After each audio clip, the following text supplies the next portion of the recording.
안녕하세요. 김윤아입니다. 오늘부터 금요일 투자 능력고사는 세 가지 문제통에서 전문가들의 투자 인사이트 확인해 보도록 할 텐데요. 먼저 이번 주 국내 증시 흐름 첫 번째 문제통에서 확인해 보도록 하겠습니다. 문제지 열어주세요.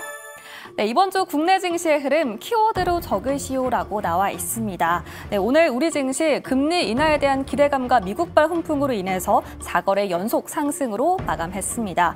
하지만 9월 첫째 주 내내 횡보세를 보이고 있죠. 네, 뚜렷한 주도주가 없이 종목별 흐름이 이어지면서 박스권 장세 계속되고 있는데요. 수급을 보면 외국인 투자자들이 계속 박스권 하단에서 사고 중간에서 파는 양산이 지속되고 있습니다. 그렇다 보니까 이번 주 내내 비슷한 섹터로 수급이 몰릴 수밖에 없었는데요. 먼저 개별 호재와 더불어서 금리 인하에 대한 기대감으로 바이오가 내내 강세를 보였고요. 또 노랑 봉투법 통과된 이후에 로봇주에 대한 투집도 지속되는 모습이었습니다. 또 글로벌 불확실성이 지속되고 있는 상황에서 미증시에서도 고용부진과 더불어서 관세에 대한 우려가 지속되고 있는데요. 이로써 9월에는 금리를 인하할 거라는 전망에 무게가 실리고 있습니다. 과연 우리 증시 다음 주는 박스권 상단을 뚫어낼 수 있을지 지켜봐야 할 것 같고요. 이렇듯 종목별 차별화 장세가 지속되는 흐름 안에서 저희 주식 남녀 전문가는 어떤 키워드로 바라보고 있는지 궁금한데요. 첫 번째 주식 남녀의 선택 보드를 들어주세요. 네, 지금 9월의 첫 한 주의 시작 마무리가 됐습니다. 걱정이 많긴 했는데요. 그래도 4거래일 연속 상승했다라는 부분은 유의미했죠. 두 분 모두 보드를 들어주셨는데요. 먼저 우리 테이버 전문가는 환장의 콜라보다라고 이야기를 적어주셨네요. 네. 환상 아니고 환장의 콜라보라고 적어주셨고 지은 대표님은 종목, 섹터별 차별화다라고 또 이야기를 적어주셨습니다. 먼저 이 환장의 의미를 좀 살펴보도록 할게요. 테이버 전문가님, 이번 주 시장 어떻게 보셨을까요? 일단은 저는 키 맞추기랑 테마 잡주라는 두 가지를 말씀을 드렸는데 네. 지금 보시면 국내에서 바이오가 날아가고 로봇이 날아가고 이런 것들 날아가는데 항상 이 자리에서 말씀드리는 게 위험하다라는 애들이 금리 인하 기대감으로 올라가는 모습을 보이고 있다라는 점. 그러면서 이제 코스닥에서 왔다 갔다 하고 있는데 키 맞추기라고 말씀을 드리는 거는 코스피 3,200에 딱 지금 주차를 해놓은 상황에서 오늘 같은 경우에서 외국인들이 지금 주식은 팔았습니다. 근데 선물은 샀어요. 기관 같은 경우에는 주식은 샀는데 선물은 팔았습니다. 근데 이런 형태가 이번 주 혹은 8월부터 계속해서 이어지는 모습을 보이면서 지금 시장에서는 대형주는 박스권에 갇혀 있는 모습을 보이고 있고 이런 상황에서 개인들이 왔다 갔다 하는 모습을 계속 보이고 있는데 지금 최근에 우리가 좋다라고 하는 종목들을 보시면 대부분 신고가를 뚫지 못하고 그 근처에서 밀리는 모습 혹은 이게 장기 평선에서 그냥 차트 반등만 하는 모습을 계속 보이고 있다는 점에서는 지금 시장에서는 말 그대로 이제 미국의 CPI 다음 주에 나오죠. 물가 지표에 대해 가지고 눈치를 많이 보고 있다. 그래서 오늘 밤에 나오는 고용도 매우 중요하겠지만 지금 물가가 어느 정도냐에 따라서 10월에 추가 금리 인하가 가능하냐, 불가능하냐. 12월 달에 금리 인하가 가능할까요? 불가능할까요? 얘기가 거기서 나눠질 것이기 때문에 이런 부분에 있어서 시장에서는 눈치만 보고 있다. 지금 아까 거래량도 말씀을 해주셨는데 거래량 8월부터 완전 다 죽어 있습니다. 거래량이 죽어 있다는 소리는 그만큼 시장에 참여하시는 분들의 적극성이 떨어진다는 거기 때문에 지금 시장은 그냥 안 하셔도 상관없는 혹은 내가 단타를 잘 친다라고 하면은 약간 소액으로 트레이딩할 만한 그런 장으로 보시는 게 맞지 않나 이렇게 생각하고 있습니다. 네, 역시나 지난주에도 위아래, 위아래를 또 적어주시면서 단타에 집중하자라고 했는데 여전히 단타가 유효한 그런 시장 이어지고 있다라고 포인트를 짚어주셨습니다. 그럼 이제는 우리 이진 대표님의 또 이야기를 들어봐야 될 텐데요. 종목도 그렇고 섹터 안에서 차별화가 굉장히 심해지고 있는 그런 장세입니다. 이번 주 어떻게 정리해 볼 수 있을까요? 네, 사실 오늘은 좀 덜하기는 했는데 어저께 같은 경우에는 동전주들이 상승이 많이 나왔어요. 그 이야기는 그만큼 시장이 질적으로는 사실 좋지는 못하다라는 걸로 좀 표현할 수 있을 것 같은데 통상 시장이 별로 좋지 못했을 때 동전주라든지 아니면 신규 상장주들이 시세가 좀 좋은 흐름들이 나타나는데 최근 들어서도 그런 현상들이 좀 나온다. 그런 이야기는 결국 수급, 돈이 흘러갈 때가 명확하게 있지 않다 보니 그쪽으로의 좀 쏠림도 가끔씩 나오는 현상들이 나오고 있는 부분이고 그래서 지금 같은 시기에는 제약바이오, 2차전지, 반도체, 소부장 이런 기업들 안에서 저는 마찬가지로 저도 지금 잘못 추격 매수를 하시다가는 굉장히 삐끗될 수가 이유가 있어요. 그래서 그냥 만약에 로봇이라고 예를 들면 로봇 안에서도 명확한 이유와 명분이 있는 종목군들이 있는가 반면에 그게 아니라 그냥 로봇 섹터 안에 자리를 하고 있다라는 이유로 수급이 붙어서 가는 종목군들도 있는데 그런 종목들, 그러니까 종목별로 차별화 장세인 만큼 투자자 입장에서도 종목을 잘 선별해야 된다라는 부분 좀 말씀을 드리고 싶고요. 퐁당퐁당도 이어지고 있기 때문에 우리가 그날 상승이 나온다라고 해서 좋은 모멘텀이 갖고 있다. 그래서 추격 매수 해야지 보다는 관심 종목들을 잘 정리를 해두시고 지금 가는 섹터들이 좀 코스닥 안에서는 명확하게 이어지고 있으니 오히려 눌림 시에는 매수가 가능하지 않을까라고 보고 있고요. 저도 이제 지금 금리 인하 기대감으로 오른 섹터들은 금리 인하에 대한 이야기가 좀 더 명확하게 나온다라고 했을 때는 오히려 힘이 빠질 수 있다라고 보고 있어요. 그 전까지는 기대 심리로 그리고 지금 코스피가 움직일 만한 명확한 이유가 없다 보니까 그쪽으로의 수급 쏠림이 있을 수는 있는데 그 부분들도 염두를 하셔서 비중에 대한 조절이나 이런 것들 충분히 하셨으면 좋겠다라는 이야기 드려보고 싶습니다. 네, 역시나 지금 시장 안에서 테마 함께 붙으면 모든 종목이 다 가고 있는데 그 안에서도 실체가 있는 종목들 옥석 가리기 필요하다라고 이야기를 해주셨습니다.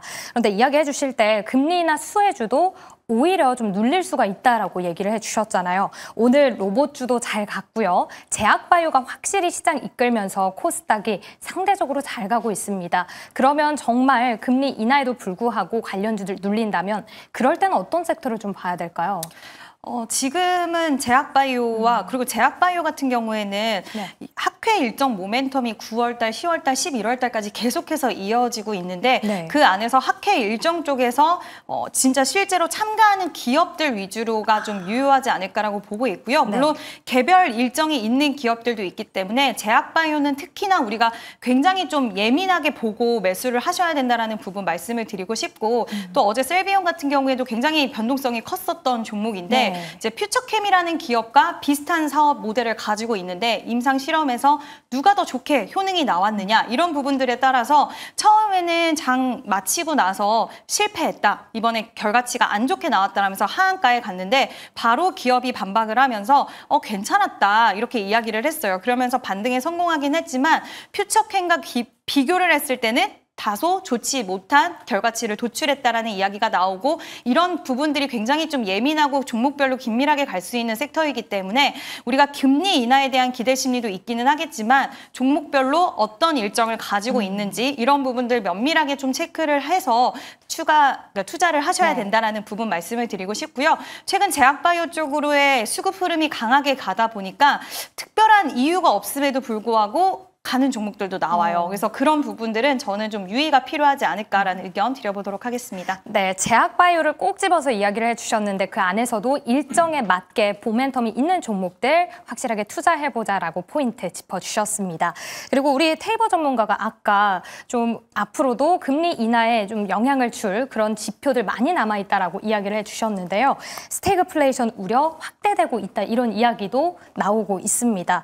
지금 오히려 트럼프 대통령의 이 관세 정책이 미국의 제조업들을 옥죄다라는 이야기도 있는데요. 이런 스태그플레이션 우려, 우리 증시에는 좀 어떤 영향이 있을까요? 일단은 스태그플레이션이라고 하는 게 뭘까요?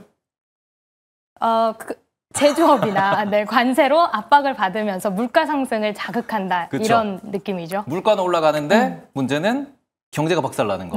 그게 이제 스태그플레이션인데 지금 보시면 이번 주에 ISM 서비스 PMI, ISM 제조 PMI 다 발표가 났는데 고용은 다들 안 좋은 모습을 보였습니다. 어제 고용 지표 되게 많이 나왔는데 지금 8월에 해고가 많아진다. 그리고는 뭐 주간 실업수당 청원 건수도 되게 안 좋게 나온다. 트렌드 자체가 계속 고용이 안 좋아지는 모습을 보이고 있습니다. 근데 이런 상황에서 프라이스 가격은 계속 올라가고 있다 보니까 스태그플레이션이 되고 있다라는 이야기로 가고 있는 건데 문제는 그랬을 때 오늘 나오는 8월 고용 혹은 고용 보고서의 7월 데이터가 다시 한번 수정이 된다라고 하면은 요건 또 스토리가 달라지는 거겠죠. 지금 우리나라의 주식과 스태그플레이션에서 이야기를 해주셨는데 우리나라 주식시장이 지금 코스피와 S&P 500, 코스피와 나스닥이 2020년 이후에 엄청나게 높은 상관 계수를 보인다는 거는 다들 아실 겁니다. 미장 오르면 우리나라 오르고 미장 빠지면 우리나라 빠져요. 근데 이게 전 세계 동조율이 점점 올라가고 있다는 점. 그렇기 때문에 이런 부분에서 우리가 체크를 하셔야 되는 거는 그래서 미국의 나스닥이 지금 고용 보고서 보고 CPI 보고 PPI 보고 그리고는 9월 전도표까지 보고 난 이후에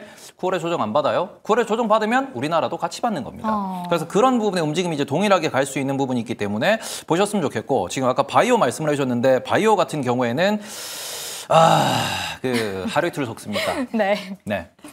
우리나라 제약바이오들 뭐 코로나 때도 많이들 겪어보셨을 거고요. 좀 더 오래 하신 분들은 2015, 16년도에도 다들 겪어보셨을 거고요. 보통은 지금 뭐 실제로 플랫폼을 들고 있다 혹은 빅파마와의 계약이 있다라고 하는 종목들 같은 경우에는 계속 재료가 살아서 움직이겠지만 최근에 제가 참 불만족스러운 혹은 최근에 정말 제가 이렇게 보면서 이건 아닌데 싶은 게 있는데 네. 말해도 될까요? 이야기해 주시죠. 괜찮으시겠어요? 괜찮습니다. 아, 그래요? 가시죠. 그쵸. 1일 앵커기 때문에 1일 아나운서. 알겠습니다.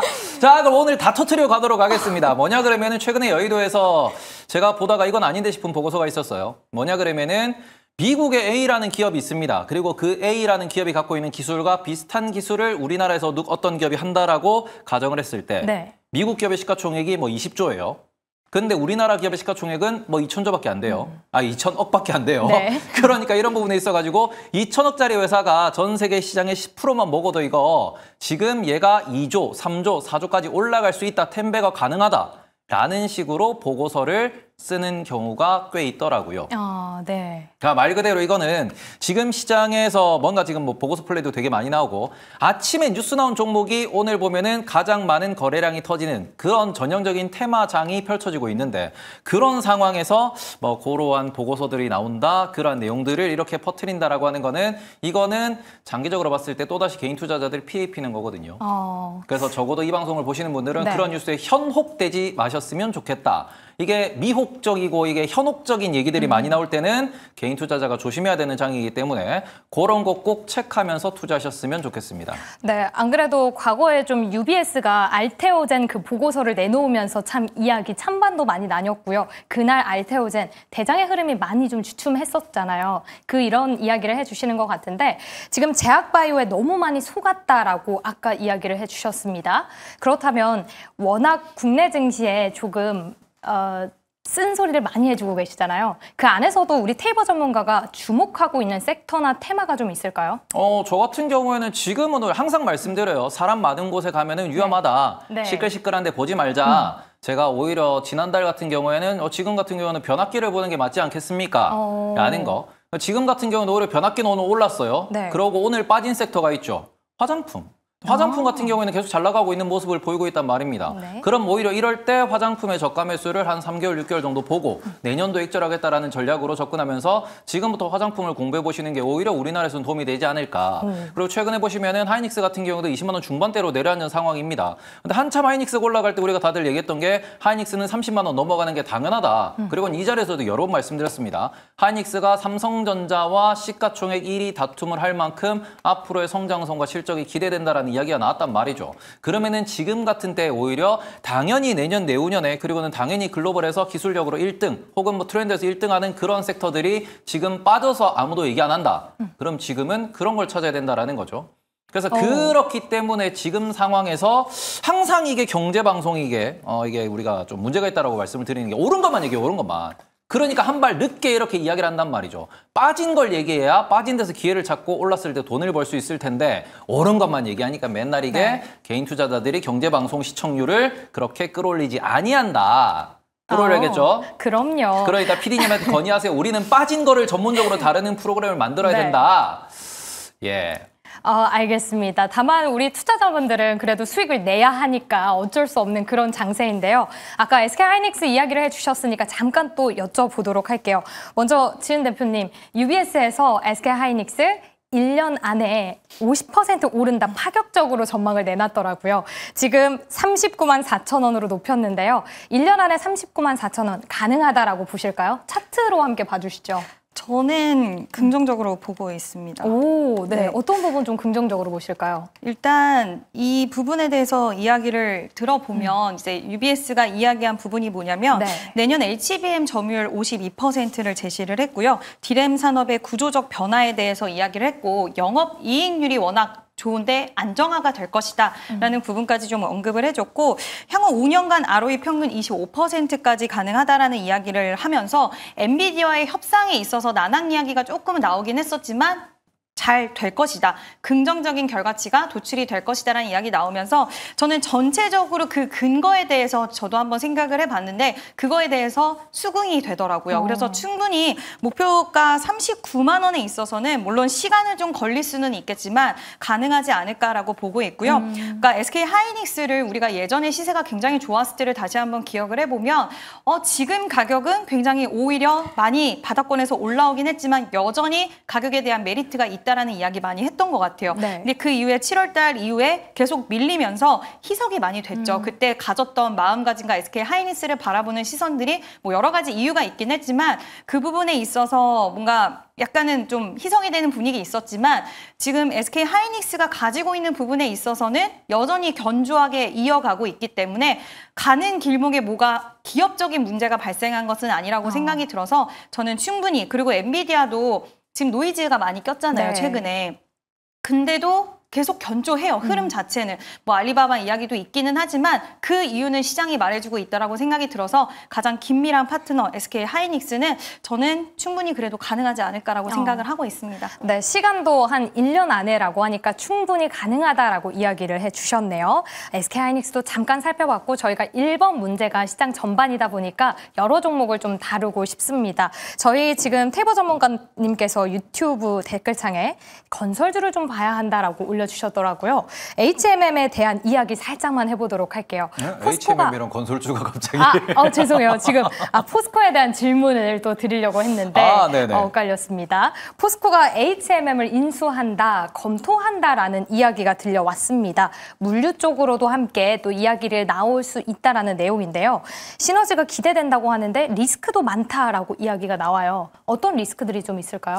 일단은 건설주 먼저 살짝만 말씀드리면은 지금 아까 이제 우리가 안 보던 종목들을 봐야 된다라는 관점에서 그래서 이제 우리가 건설주도 한번 한번 공부를 해볼 만한 상황이지 않을까 그런 점에 대해서 말씀을 한번 드렸고요. 워낙 이게 사람들이 관심이 없는 섹터다 보니까 HMM과 포스코 같은 경우에는 일단은 첫 번째 포스코 그룹은 이미 포스코 인터내셔널이 존재를 합니다. 그러면은 거기에서 시너지는 낼 게 없죠. 왜냐 그러면은 지금 해운, 해상 운송 혹은 운송업이라고 하는 거는 지금 대한통운 실적 보시고 그리고는 페덱스 실적 보시고 말 그대로 우리가 운송업이라고 하는 것에 대해서는 모든 전 세계 대형 회사들이 자체적인 물류망을 다 구성을 하고 있습니다. 돈만 들이면은 누구든지 이게 산업에 진출할 수 있다라는 부분에서는 경쟁력이 매우 낮은 산업이고요. 그리고 그런 부분에 있어서 HMM 같은 경우에는 이미 대주주의 지분 80%가 정부 지분입니다. 그럼 이 정부 지분에서 지금 정부가 요구하는 건 뭐냐 그러면은 40%가 산업은행이고 40%가 해양진흥공사인데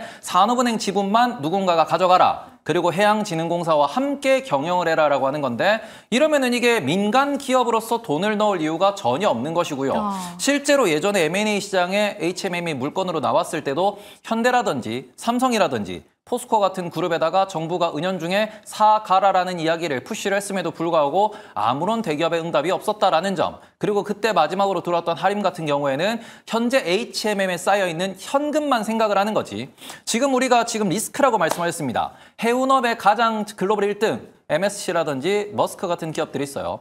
계속 말씀드리지만 그 기업은 2020년, 21년, 22년도에 물류 대란이 터지고 돈을 엄청나게 벌었을 때 항공물류, 해상물류, 육상물류 그걸 모두 중개할 수 있는 브로커 회사에다가 창고, 항만에 대한 지분까지 투자를 다한 상황입니다. 그렇게 가격 경쟁력을 높여놓은 상황인데 거기에서 이제 늦게 HMM이 물류에서 한 10조, 20조 들고 있는 거는 돈이 좀 작은 편이거든요. 그 정도 돈을 가지고 뭔가를 하겠다 혁신도 늦었고요.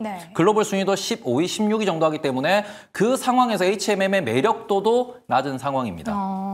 그러니까 이거는 인수를 해봐야 정부 좋은 일만 하는 것이고 인수를 해봐야 산업은행한테 돈만 주는 것이고 인수를 해봐야 돈도 벌기 어려운데 인수해봐야 계속해서 우리나라와 뭔가 이제 해외와의 경쟁에서 우리나라 수출에 있어가지고 우리나라 기업들이 힘들다. 가격 내려라. 라고 하면은 돈도 못 버는 그런 구조적인 문제로 갈 수 있는 M&A이기 때문에 요거는 그냥 지금처럼 산업은행과 그리고는 해양진흥공사가 들고 뭔가 국영기업처럼 계속 그냥 운영하는 게 최선이지 않을까. 기회는 많았습니다. 근데 그 기회를 놓쳤고요. 그 놓친 거를 지금 짬처리라고 저는 표현하고 싶은데 이걸 이런 식으로 이렇게 떠넘기기를 한다. 특히 포스코와 같이 대주주, 재벌, 오너가 없는 곳에 넘긴다. 이거는 좀 심각한 뭔가 부조리지 않을까. 이렇게 생각하고 있습니다. 네, 아무래도 2023년에 인수 얘기가 나왔다가 또 하지 않겠다라고 번복하는 등 이야기가 참 많았는데요. 이번에도 포스코그룹한테 이득이 될 건 없다라고 또 짚어주셨습니다. HMM 인수 관련해서까지 내용 들어봤고요. 저희 지금까지 이렇게 시장 전반적으로 크게 봤다면 앞으로는 어떤 섹터에 집중해야 할지 더 깊이 들어가 보도록 하겠습니다. 그럼 이어서 두 번째 문제 함께 확인해 보시죠.